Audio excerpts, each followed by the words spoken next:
Namaste, I am Jayven Smriti, Faculty of Physiotherapy and Diagnosis, and our topic is protein sequencing. So, previously we will discuss about the simple introduction of about protein sequencing.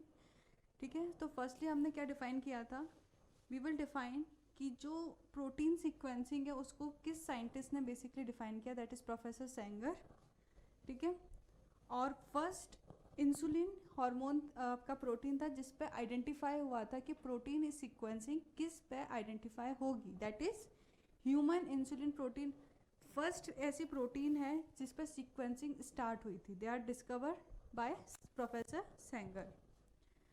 So next जो Sanger थे उन्होंने clearly establish की थी that all the molecules of a given protein they have a fix amino acid. जितनी भी आपकी protein sequencing होती है उसमें क्या होता है, फिक्स क्या होता है, आपका अमाइनो एसिड की सीक्वेंसिंग फिक्स है. ठीक है, the composition and defined amino acid sequence and therefore invariant molecule weight इसमें प्रेजेंट होता है. इसमें इनवेरिएंट वेट है, हर प्रोटीन का डिफाइन वेट होता है according to their amino acid sequencing, according to their polarity nature and non polarity nature. ठीक है, so in short protein are well defined chemically. Chemically हम प्रोटीन को अच्छे से डिफाइन किया जा सकता है. So Sanger was award the Nobel prize for this contribution of protein sequencing,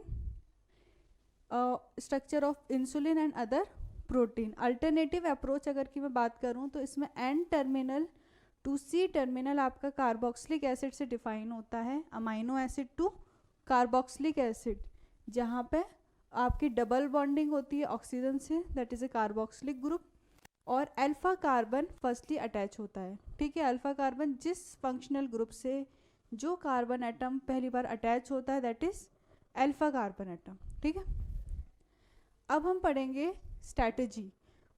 her sequencing को पढ़ने के लिए, कोई भी टेक्निक को पढ़ने के लिए एक स्ट्रैटेजी होती है, एक प्रिंसिपल होता है जिसको हम डिफाइन करते हैं.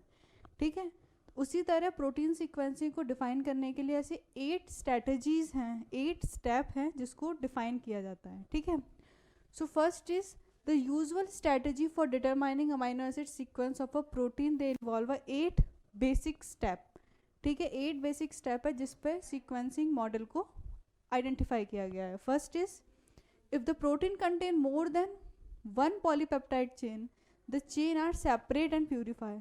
अगर कोई प्रोटीन सीक्वेंसिंग है, ठीक है, अगर उसमें एक या फिर एक से ज़्यादा अमाइनो एसिड के पॉलीपेप्टाइड चेन प्रेजेंट है तो उसका प्यूरिफिकेशन और degradation as compare to normal protein जल्दी होता है. ठीक है, एक सिंपल बात करते हैं सैचुरेशन और अनसैचुरेशन की. ठीक है, अनसैचुरेशन में क्या होता है, डबल बॉन्ड प्रेजेंट होता है. फॉर एग्जांपल जैसे कि ये है. अनसैचुरेशन को कैसे डिफाइन करेंगे, जैसे आपका carbon single bond carbon, double bond carbon single bond carbon. ठीक है, ये आपका डिफाइन करेगा अनसैचुरेशन को. अनसैचुरेशन में सीक्वेंस सेम होता है कार्बन का, मगर उसमें डबल बॉन्ड और ट्रिपल बॉन्ड से डिफाइन करते हैं कि उसमें अनसैचुरेशन होगा या सैचुरेशन होगा.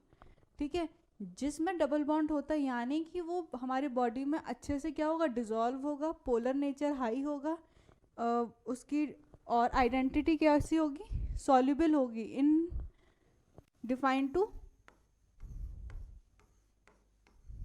सैचुरेशन. ठीक है, सैचुरेशन में क्या होता है, आपका सेम नंबर प्रेजेंट होता है, सेम कार्बन नंबर. ठीक है, जिससे बॉन्डिंग भी कैसी होगी, सिंगल बॉन्डिंग. बट अनसैचुरेशन में होता है आपका डबल बॉन्डिंग. ठीक है, तो ये होती है पॉलीपेप्टाइड की सीक्वेंसिंग के थ्रू.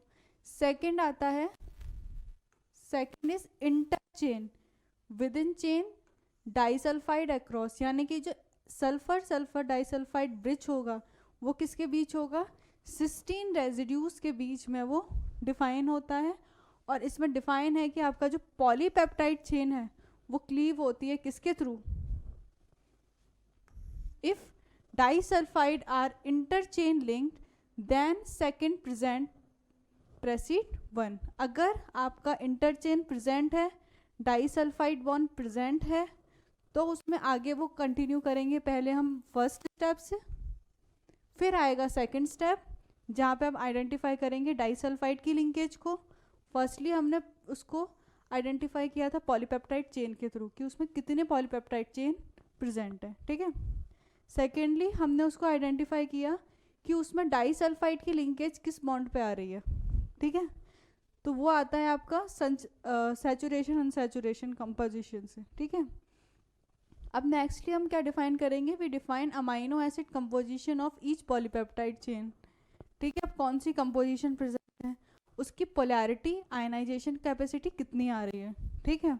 नेक्स्ट आता है N terminal to C terminal residue identification. अब ये क्यों ज़रूरी है, N terminal to C terminal residue आपने जो फर्स्ट स्लाइड पढ़ी थी, ये एन टर्मिनल से अमाइनो एसिड स्टार्ट होगा, एंड कब होगा, कार्बोक्सिलिक एसिड सी टर्मिनल पे। ये आइडेंटिफिकेशन होता है थर्ड स्टेज किसके लिए, वो सॉरी फोर्थ स्टेज किसके लिए, अमाइनो एसिड के रेजिड्यू को आइडेंटिफाई करने के लिए, ठीक है। फर्स्टली आइडेंटिफाई करना कि वन या more than one polypeptide chains present है। सेकेंडली डाइसल्फाइड की लिंकेज किस कंपोजिशन पे आ रही है, ठीक है। टर्शियरी कंपोजिशन कैसा है पॉलीपेप्टाइड चेन का, पोलर है, नॉन पोलर है, बाईपोलर है, ठीक है। उसकी सॉल्युबिलिटी कैसी है। फोर्थ में आता है उसका टर्मिनल कैसा है, N terminal to C terminal sequencing जाती है प्रोटीन की। अगर मैं बात करूं डीएनए सीक्वेंसिंग की भी, तो वो भी आपका 5' to 3' जाती है, ठीक है। उसी तरह आपकी टर्मिनल ऑफ डीएनए पॉलीपेप्टाइजेशन भी कैसे जाता है, N terminal to C terminal, ठीक है।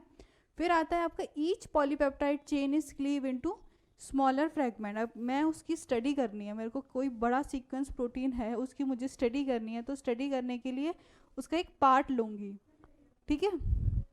किसी एनिमल के प्रोटीन की मुझे अपना इंसुलिन की स्टडी करनी है, ठीक है, ह्यूमन इंसुलिन की। तो ह्यूमन इंसुलिन की स्टडी करने के लिए इसका मतलब ये तो नहीं कि मैं ह्यूमन का पूरा इंसुलिन लूँगी उसके बाद उसकी स्टडी करूँगी, ये कोई लॉजिक नहीं हुआ। उसके लिए मेरे को एक पार्ट चाहिए, उसका एक पार्ट ह्यूमन इंसुलिन का लूँगी, दैट मैं उसको सेग्रीगेट करूँगी by technique of PCR, then we will study about human insulin, ठीक है। फिर हम उसमें आइडेंटिफाई करते हैं उसकी सीक्वेंसिंग कितनी होगी, उसमें अमाइनो एसिड्स कितने प्रेजेंट होंगे, और उसमें टर्मिनल्स कितने होंगे, या पॉलीपेप्टाइड की सीक्वेंसिंग कैसी होगी, ठीक है।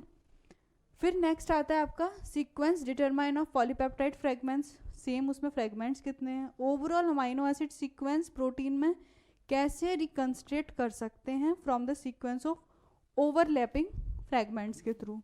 देन आती है the position of SS cross bridge from between the cysteine residues के बीच में जो भी आपका डाइसल्फाइड बॉन्ड की लिंकेज होगी वो उस पर डिपेंड करेगी, ठीक है। अब नेक्स्ट आता है जो 8 स्ट्रेटजीज थी वो कंप्लीट हो गई। अब हम नेक्स्ट बात करेंगे सीक्वेंसिंग ऑफ प्रोटीन की, ठीक है। Firstly we determine the amino acid composition. अब हम मेन मुद्दे पे आते हैं कि प्रोटीन सीक्वेंसिंग में अब आइडेंटिफाई करना होगा कि उसमें कौन सा अमाइनो एसिड है प्रेजेंट, पोलर में, बाईपोलर में और नॉन पोलर में। ये 3 फॉर्म प्रेजेंट है आपके पास, ये 3 कंडीशन ही होंगी, ठीक है। So firstly amino acid composition and purify they must be know before starting sequencing, ठीक है। कोई भी सीक्वेंसिंग की स्टडी करने से पहले मुझे पता होना चाहिए कि उसकी अमाइनो एसिड की प्योरिटी, कौन सा अमाइनो एसिड का कंपोजिशन उस प्रोटीन में प्रेजेंट है, ठीक है। नेक्स्ट आता है polypeptide chain of multimeric protein should be separate and molecular weight of each chain should be major.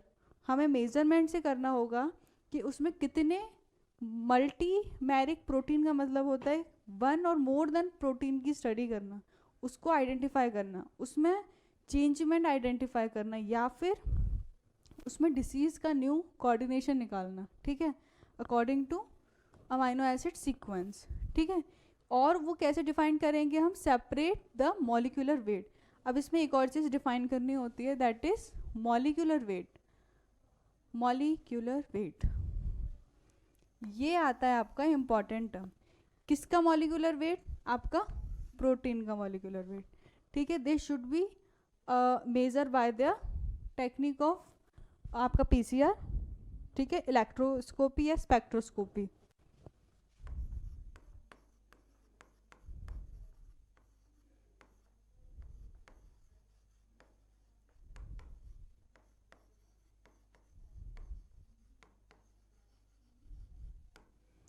Spectroscopic technique mainly होता है जिस पे हम स्पेक्ट्रम निकालते हैं, उसकी वृत्त कितनी होगी, बैंड कितना आ रहा है प्रोटीन का, ठीक है। फिर नेक्स्ट आता है determination of amino acid is done by hydrolysis, separation and quantitative analysis. ये 3 कंडीशन होती है जिस पे हम डिटरमाइन करते हैं अमाइनो एसिड को, ठीक है। उसकी पोलैरिटी चेंज करने के बाद पोलैरिटी जज कर ली, ये अमाइनो एसिड है, ठीक है। अब उसके बाद हम उसकी हाइड्रोलिसिस पावर देखेंगे, वो सेपरेशन कितना होगा, उसमें सेपरेशन क्वांटिटी देखेंगे। देन हम आइडेंटिफाई करेंगे क्वांटिटेटिव एनालिसिस उसमें कितना है। क्वांटिटेटिव एनालिसिस में आइडेंटिफाई करते हैं उसका मॉलिक्यूलर वेट, उसकी पोलैरिटी, नेचर, ठीक है, उसका केमिकल सीक्वेंसिंग कैसी होगी, फिजिकल सीक्वेंसिंग कैसी होगी, बाय नेचर वो किस टेम्परेचर में आपका प्रेजेंट होगा, ठीक है। ये भी अकॉर्डिंगली देखने की बात है कि वो हाइड्रोफिलिक होगा, हाइड्रोफोबिक होगा, ठीक है, या फिर हाइड्रोफिलिक होगा, हाइपर हाइड्रोफिलिक होगा, ठीक है। ज़्यादा से और जो आपका हाइपर हाइड्रोफिलिक कंडीशन आती है, हाइपर हाइड्रोफिलिक कंडीशन में वो आपका 80 डिग्री सेल्सियस टेम्परेचर तक भी कंडीशन में रेजिड्यू प्रेजेंट रह सकता है, ठीक है। ये आपकी एक इम्पॉर्टेंट बात है कि 80 डिग्री सेल्सियस पे भी आपका जो प्रोटीन का हाइड्रोफिलिक नेचर है वो उसमें प्रेजेंट रह सकता है, यानी कि डीनेचर नहीं होगा। अगर मुझे डीनेचर करना है तो पहले उसको सिंथेसाइज करना पड़ेगा, देन फिर उसमें आपको एनालाइज करना पड़ेगा स्ट्रिपिंग के थ्रू, बाद में आप उसको चेंज कर सकते हो, ठीक है। तो ये आता है आपका first determination of amino acid हमने किया। अब नेक्स्ट क्लास में हम पढ़ेंगे प्रोटीन की sequencing by the hydrolysis separation method, ठीक है। आई होप आपको समझ में आया हो। Thank you.